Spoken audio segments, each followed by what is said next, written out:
Hi, everyone, and welcome to the final podcast of the Fandom Freaks trilogy. Over the course of the last couple episodes, we have heard from people about their experiences with fandoms, the good and the bad. Fandom culture is something that is so interesting and very personally near and dear to my heart.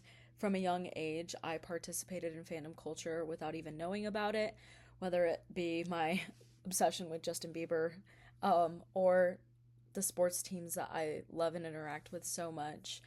Fandoms are truly one of the greatest outlets of expression for both self expression, creativity, and outlets for just building community.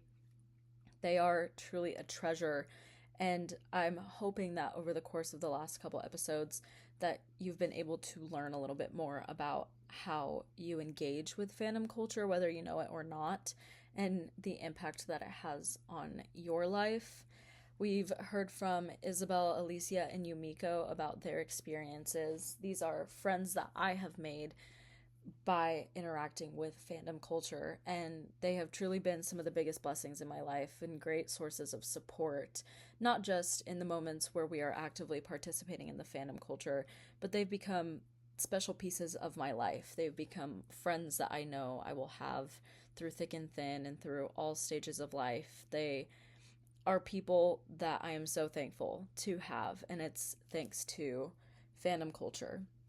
Music specifically has been a huge contributor into all four of our lives. It has brought us community, it has brought us friends. For Yumiko, it has given her career aspirations, which is just so inspiring to see that something that many of us would consider small, that it would turn into something much larger than just ourselves. It's kind of a weird concept to think about, and it's interesting to think about how it has influenced many of our lives. For many people, I think, well, think about it. All of the people who are wanting to go into sports journalism or media, it started with some kind of inspiration around popular culture, sports, music, like journalism. It all comes from our passions for certain things in life that bring us joy, that have turned into aspirations that we are now seeking to achieve. And it's just very interesting that into adulthood, this is something that still impacts our life, whether we think about it or not. And it's very interesting because as I was researching for this series of podcasts to kind of put my research together and see the impact that these metacultures have, it's been really interesting to see the research being put into action and what we know, what we don't know. One thing that has really stuck out to me has been this concept of fandoms being metacultures, and this was kind of coined by Greg Urban. He's this researcher who dove into these cultures, and he categorized them as inertial and accelerative. And when we think about fandoms or like fangirls, or I think before I get too far ahead of myself, I think fandom culture has this connotation, or this has this stereotype that it's these girls who are just like so obsessed and so crazy. But it's so much more than that. Going back to Greg Urban's concept of inertial and accelerative fandom cultures, inertial kind of talks about very traditional ways of participating in these cultures. So when you think about fandoms or like fangirls, you think of them being just obsessed. They have the posters on their wall, they're going to these shows and they're camping out, they're front row, they're constantly meeting these celebrities. And that's a very traditional or inertial way of thinking about it. And I think that his way of thinking of the cultures is so interesting because the accelerative version is so much more. There's so many offshoots to what it means to participate in fandom culture. And I think we see that in Isabel and Alicia, who travel constantly to go to shows, and they're gaining that cultural experience of visiting new places, meeting new people, creating connections, and just building that network of individuals that you never would have thought you could have found had it not been for that one musical artist or that sports team. And it's become kind of experience. Yumiko goes to concerts, but she also is interested in photography and has gone to school for film and is using that to potentially work in the music industry. And this experience as a fangirl or being part of fandom culture, she now has life experience and even job experience that is preparing her for her future. And this is something that is very common. Unfortunately, I wasn't able to interview all of the people I wanted to for this series of podcasts, but I have friends who started off by just going to shows and building connections with tour managers, merch managers, stuff like that, and now they are working on those teams. They are working for something that they are passionate about, that they love to do, that allows them to, from my eyes, live life to the fullest. And it's been really cool to be part of that. I myself, I don't do as much as these people do. I unfortunately can't travel and go to all these different shows, but I'm still participating in the fandom culture because it gives me a sense of community. And that's what most research has demonstrated, is that people participate in these cultures because they have something in common. And ultimately that one thing in common brings people together. And you're able to acknowledge that there's so much more that brings us together.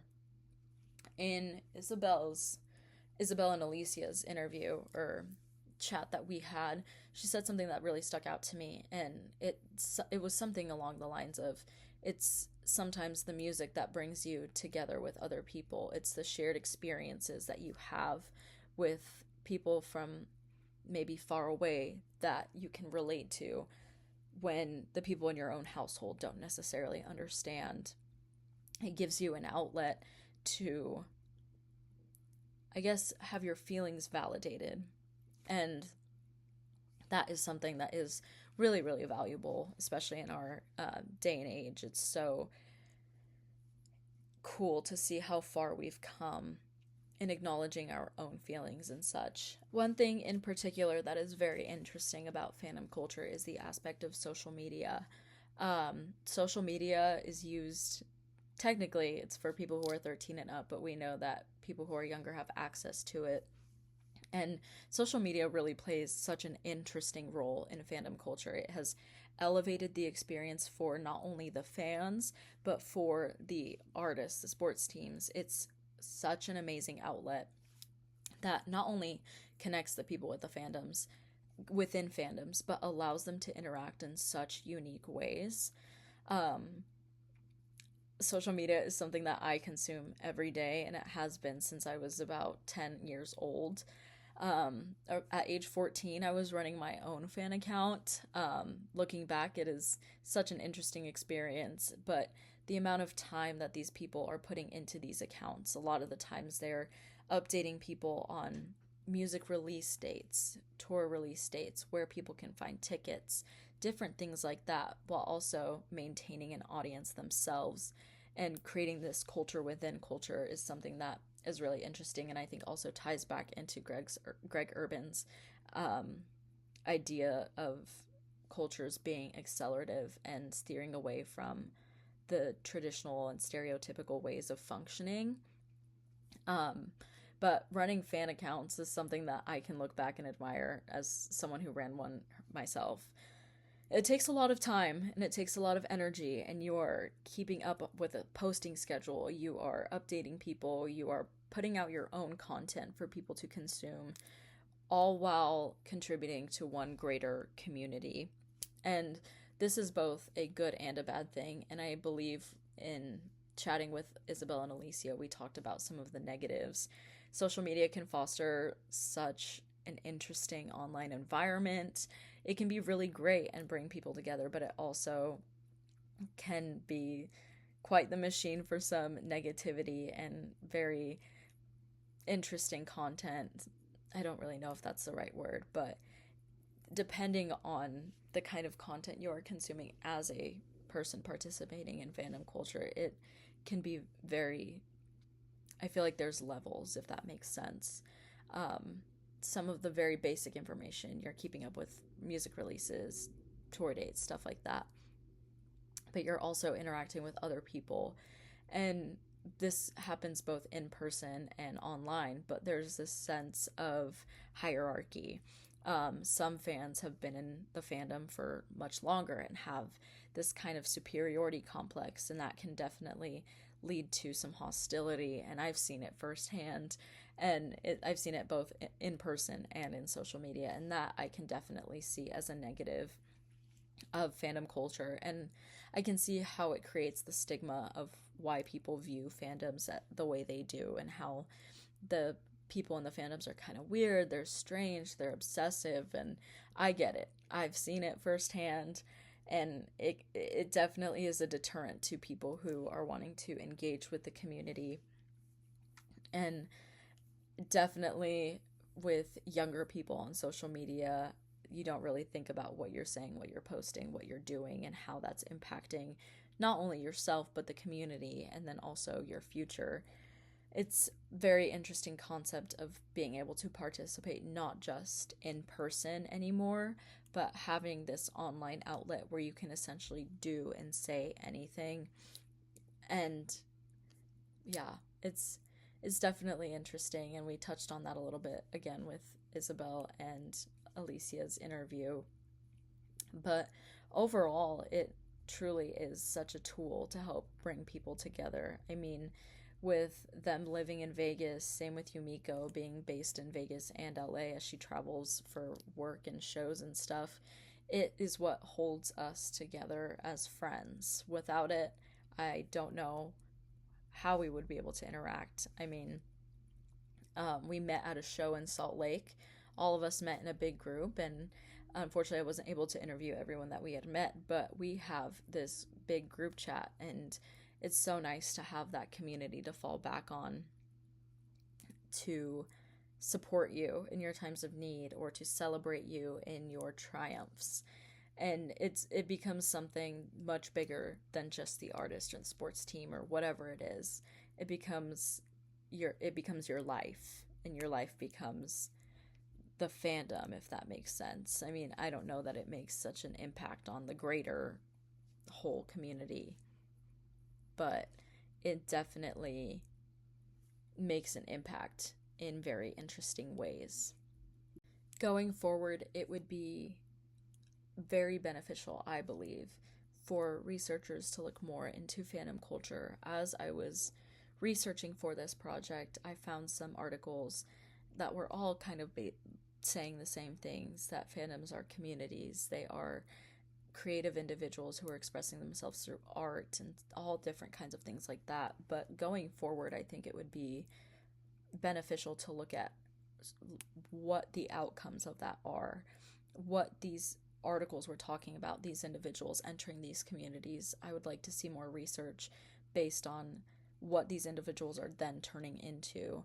These are the people who are becoming tour managers. These are the people who are producing music. These are people who are very passionate about sports teams who are going into sports journalism, or this could even be athletes who are inspired by communities who are all rallied behind the same sports teams. And so I think going forward, we need to look at what these fandoms and what these groups and communities are producing. Because in Yumiko's experience, she was going to shows and she was going to school again to be a film major, but now she is channeling a much different but also similar kind of aspiration of doing photography for tours, and she's putting herself out there, which I think is just so amazing because she has acquired these skills by her life experiences, by participating in these cultures and fandoms. And the participatory culture is super interesting to look at. I've talked about it, how people engage on social media and in person. And it's overall extremely beneficial to the person, the figure, the artist, the band, the sports team, whatever it may be, the TV show. It is so crazy to see the impact that these communities have on them. For music, for example, even just wearing a simple merch shirt, people see that shirt and they're like, oh, I wonder what that is, and do some digging, and they find out it's a band and they learn to love that. And it's interesting the role that fangirls and fandoms play into the overall success of the person or whatever it is that they're looking up to. And I think that research would be beneficial in showing how crucial these communities are in the success of these people or these, whatever it may be. And I really hope that with these podcasts that it has opened people's minds to what it means to participate in these cultures, more than just being obsessed or being a fan, but what it means for the overall culture. I hope that going forward, people can look at their own lives and see the things that they are passionate about and see how they're contributing to it and the role that they play, the communities that they've gained. And again, I think fandoms have such a bad rep for, I don't know, I keep thinking of that Eminem song Stan, where it's like a creepy fan, and it's just, that's not at all what I think the image of fandoms should be. They are such amazing communities that can open so many doors, whether it be an outlet for someone to express themselves or a way to find the things that you're passionate about in life or how you create your career aspirations. They're truly amazing, and I hope that through this podcast that people have been able to learn and reflect on their own lives and see the opportunities in front of them, how they're interacting with them, because you never know what is going to cross your path and how it's going to impact your life. I'm really excited for people to hear my story, to hear the stories of others, because it really is inspirational to have these cultures basically at our fingertips. We have so much, they're so easily accessible, and I hope that people can reflect on how they're participating in them and turn it into something much bigger than just scrolling on Twitter or keeping up with tour dates or going to a concert. There's so much more here to offer, and I'm really excited to share this with the world. The Fandom Freaks podcast has been really fun to do, and going forward, I hope that I can continue to share people's stories and what they have gained, because I think it could show people so much more and give them something that contributes more to their life and makes them feel more fulfilled and understand that being passionate about something is not weird. Loving something, music, sports, whatever, is not weird. I think it's all about boundaries and understanding where you lie, where that lies, and having kind of mutual respect for yourself and others is going to play such a big role. And so going forward, I hope that everyone can kind of reflect and see what brings them joy, because this has been a very joyful experience and I can't wait for what the future holds. This is the last episode of the Fandom Freaks podcast that I am doing as of now, but I hope that going forward I can continue to do this and continue to share what I have learned and what I will continue to learn. But this has been it for the Fandom Freaks podcast, and I appreciate you listening, and I hope that you can take what we've talked about and apply it to your own life. Thanks for listening, and hopefully I'll see you guys again.